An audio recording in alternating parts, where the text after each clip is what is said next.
Still going, it's still going. Well done. Keep driving those legs. 10 more seconds.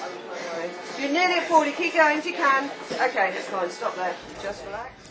It's January the 4th, 2007, launch day of the Caudwell Xtreme Everest expedition, one of the most ambitious and adventurous medical research projects ever undertaken.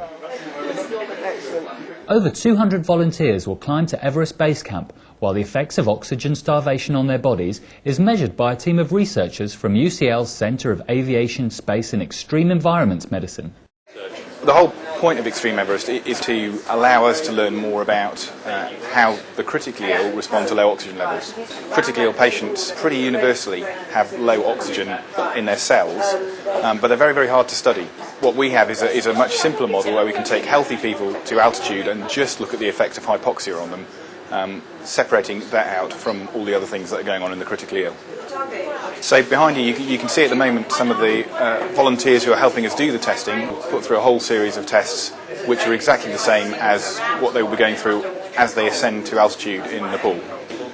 They're going to be on exercise bikes doing something called cardiopulmonary exercise testing, which looks in great detail at their body's response to exercise. We're looking at how much oxygen is getting into the tissues in the brain and the muscles. And we're going to do some fairly complex tests of neuropsychology.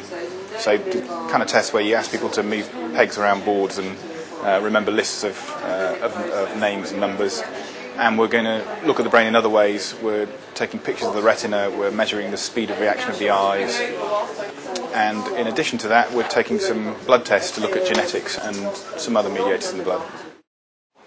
So, the first thing to say, and this is really important, a huge thank you to all of you on behalf of the Caudwell Xtreme Everest team. We cannot do the science that we want to do without you guys. The science that we're doing up here... Over the coming weeks, each volunteer will undergo their initial round of testing here at the Institute of Human Health and Performance. There's huge numbers, it's great data. Then, as they ascend to Everest Base Camp in April, they'll repeat the research tests 4 more times during the expedition. Good effort, fantastic. Well done! And it's hoped that by examining their DNA and their response to low oxygen levels, the researchers will find better treatments for patients in intensive care units like the one at the Whittington Hospital where the team are based. The high-profile launch is being covered by national TV news and press. Also present is Xtreme Everest's principal sponsor John Caudwell, whose £500,000 donation has made the research work possible. I initially got involved with Everest as a result of 2 friends of mine wanting to do the trek.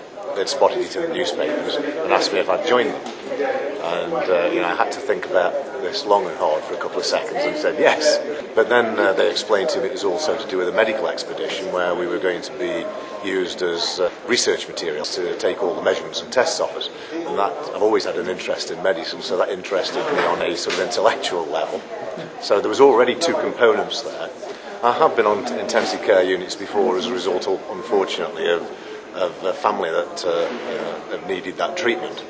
But it's a fantastic feeling to know that I'm going to be contributing to some research that could help all the patients that we see in this ward in various ways and potentially save lives.